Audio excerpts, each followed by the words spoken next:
வக்ரதுண்ட மகாகாய சூரியகோடி சமப்பிரப அவிக்னம் குருமே தேவ சர்வகாரியேஷு சர்வதா.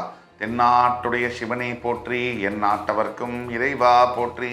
நண்பர்களே, இந்த புத்தம் விதிய வீடியோவில் உங்கள் அத்துணை பேரையும் சந்திப்பதில் மிக்க மகிழ்ச்சி கொள்கிறேன். ஆண்டவன் எழுதிய தலைவிதி என்ற தலைப்பில் மேஷம் முதல் மீனராசி வரைக்கும் நம்ம போட்டிருந்தோம். அதில் மிகப்பெரிய வரவேற்பு, மிகப்பெரிய உற்சாகம். எனக்கே டைரெக்டாக ஃபோன் பண்ணி பேசிய அனைத்து நேயர்களுக்கும், அனைத்து சப்ஸ்கிரைபர்களுக்கும், அனைத்து அன்பு உள்ளங்களுக்கும் ஒரு மனமார்ந்த நன்றியை தெரிவித்துக் கொண்டு இன்றைக்கு நம்ம ஹாட் டாபிக் உள்ள போகிறோம். பகவானுடைய வக்ர பயிற்சி. இந்த குரு பகவான் 9 கிரகங்களில் முழு சுபர் என்று அழைக்கப்படக்கூடிய ஒரே கிரகம் குரு பகவான். அப்படிப்பட்ட பிரகஸ்பதி தேவர்களுடைய குரு பகவான் வக்ர பயிற்சியை அடைகிறார்.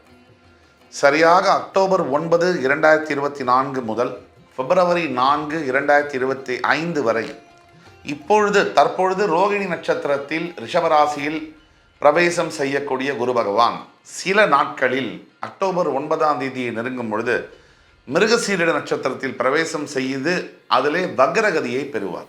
சில நாட்களிலே மிருகசீரிடத்துக்கு போயிடுவார். போய் அக்டோபர் 9ஆம் தேதி அன்று சரியாக மிருகசீரிட நட்சத்திரத்தில் வக்ரகதி பெற்று 4ஆம் தேதி மார்ச் 2025 வரை அதே வக்ர நிலையிலிருந்து 4ஆம் தேதிக்கு பிறகு வக்ர நிவர்த்தியாகி செயல்படுவார். இதுதான் இந்த வக்ர பயிற்சியானது ஒவ்வொரு ராசியினருக்கும் எந்த மாதிரியான பலன்களை தரப்போகிறது என்பதை விரிவாக பார்ப்போம். அந்த வகையிலே முதலாவது ராசியாக இன்று வருவது மேஷராசி.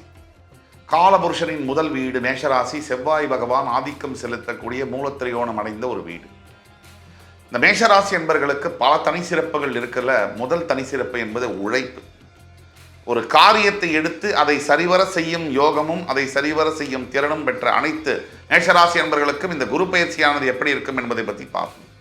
இந்த குரு பகவானுடைய வக்ர பயிற்சியானது அக்டோபர் 9ஆம் தேதி நெருங்கும் பொழுது உங்களுடைய தனஸ்தானத்தில், அதாவது உங்களுக்கு பாக்யஸ்தானாதிபதியாகவும் உங்களுக்கு விரயஸ்தானாதிபதியாகவும் வரக்கூடிய குரு பகவான் உங்களுடைய 2ஆம் இடம் என்று சொல்லக்கூடிய பாக்யஸ்தானத்தில் வக்ரமடி அடைகிறார். எல்லாரும் சொல்லுவாங்க, பல யூடியூப் சேனலில், பல வேதத்தில், பல ஜோதிடர்கள், ஏன் நிறைய பத்திரிகைகள் கூட கணிப்புகளில் எல்லாரும் சொல்லுவாங்க, குரு தனஸ்தானத்துக்கு தனகாரகன் வந்துட்டா சூப்பர்ப்பா அப்படின்னு சொல்லுவாங்க. சத்தியமாக அது மாதிரி இல்லை. ஏன் அப்படின்னா, குரு பகவான் தனகாரகன். அவர் தனஸ்தானத்துக்கு வந்தால் நல்லதுதான். ஆனால் அப்படி வரக்கூடிய குரு பகவான் அந்த தனஸ்தானமானது ரிஷபராசி. இங்க ரிஷபத்திற்கு குரு பகவான் ஆகாதவர், அஷ்டமாதிபதி. ஒரு அஷ்டமாதிபதி தன் ராசிக்கு அஷ்டமாதிபதி ராசியில் அமர்ந்தால் அது எப்படி யோகம் தரும்? மேஷராசிக்கு கூட சொல்றேன், குரு பகவான் இருக்கின்ற இடமும் கூட ரொம்ப முக்கியம். அவர் இருக்கின்ற இடமும் முக்கியம், அவர் பார்க்கின்ற பார்வை அதை விட முக்கியம். அப்படி பார்க்கும் பொழுது தனஸ்தானத்தில் வரக்கூடிய ரிஷபராசிக்கு மேஷராசிக்கு தனஸ்தானமாக இருந்தாலும் அது குருக்கு ஆகாத இடம் அப்படிங்கிறதுனால அவரால் ஃபுல்லாக ஃப்ரீடமாக வேலை செய்ய முடியாது, பலன்களை தர இயலாது. அந்த வகையில் மேஷராசி என்பவர்களுக்கு சற்று பணப்புழக்கத்தில் தடையும் ஏற்பட்டிருக்கும். குரு பயிற்சிக்கு பிறகு சில உபாதைகளும் ஏற்பட்டிருக்கும். தனம், வாக்கு, குடும்பம் இந்த வகையிலெல்லாம் பிரச்சனை வந்திருக்கும். ஆனால் வக்ரம் அப்படின்னா என்ன? ரெட்ரோகிரேட். வக்ரம்னா ஆன்டி கிளாக்வைஸ் சுற்றக்கூடியதில் எந்த பலனை ஒரு கிரகம் செய்ய வேண்டுமோ அதற்கு நேர் எதிர்மறையான பலனை அந்த கிரகம் செய்ய கடமைப்பட்டதாக மாறும். அதில் நட்சத்திரமும் ரொம்ப முக்கியம். மிருகசீரிட நட்சத்திரத்தில் போய் வக்ரம் அடைகிறார். இது சொந்த ராசிநாதனுடைய நட்சத்திரம். ராசிநாதனுடைய நட்சத்திரம் என்பது ஒரு சிறப்பு. ஆனால் இது ஒரு மாதிரி டெலிகேட்டான பலன்களை செய்யும்.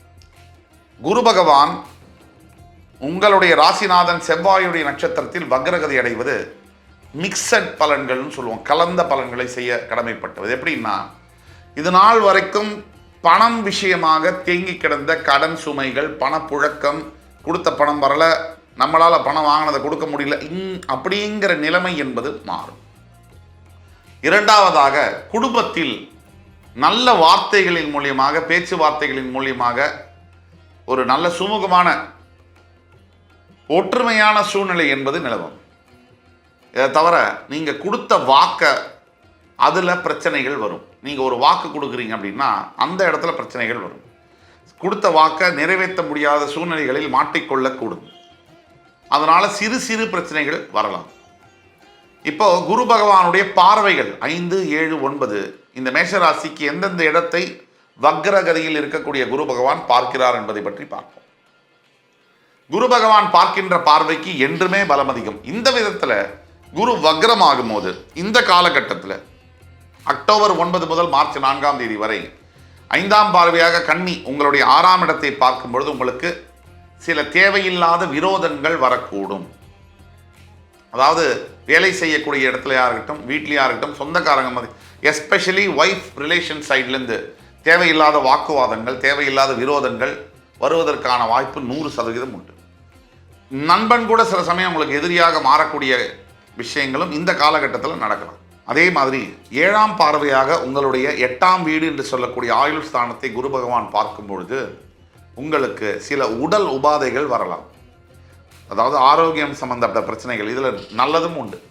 மறைந்து கிடைக்கக்கூடிய ஒரு வியாதி, உடலில் நம்ம கண்டுபிடிக்காத இருக்கக்கூடிய, புதைந்து இருக்கக்கூடிய ஒரு வியாதி, அதை முன்னுக்கு கொண்டு வந்து அதுக்கு வைத்தியம் பார்க்கவும் வைக்க முடியும்.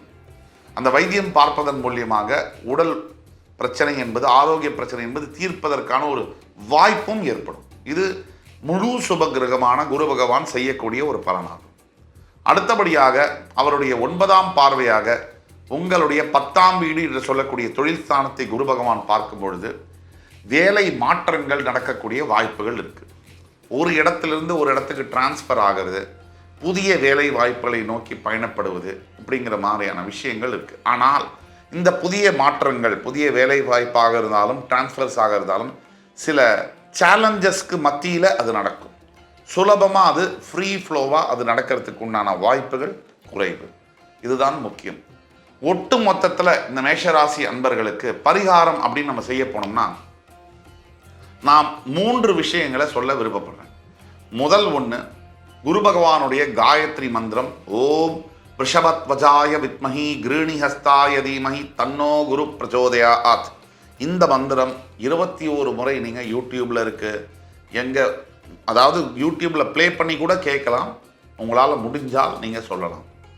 2வது மந்திரம் என்னென்னா, தட்சிணாமூர்த்தி சுவாமிகள் உங்களுடைய அருகாமையில் இருக்கக்கூடிய எந்த இடத்துல நவகிரக ஸ்தலத்தில் குரு பகவானுக்கு மஞ்சள் ஆடை வஸ்திரத்தை சாத்தி நீங்கள் குரு பகவானுக்கு அபிஷேகம், ஆராதனை, அர்ச்சனை எல்லாம் செய்யும் பொழுது கொஞ்சம் இதோடைய வீரியம் என்பது கம்மியாகும். அதே மாதிரி அடுத்ததாக ஆலங்குடியில் இருக்கக்கூடிய ஆபத் சகாயேஸ்வரர் இந்த சுவாமியை தரிசனம் செய்யும் பொழுது உங்களுக்கான முழுமையான பலன்கள் கிடைக்கும்.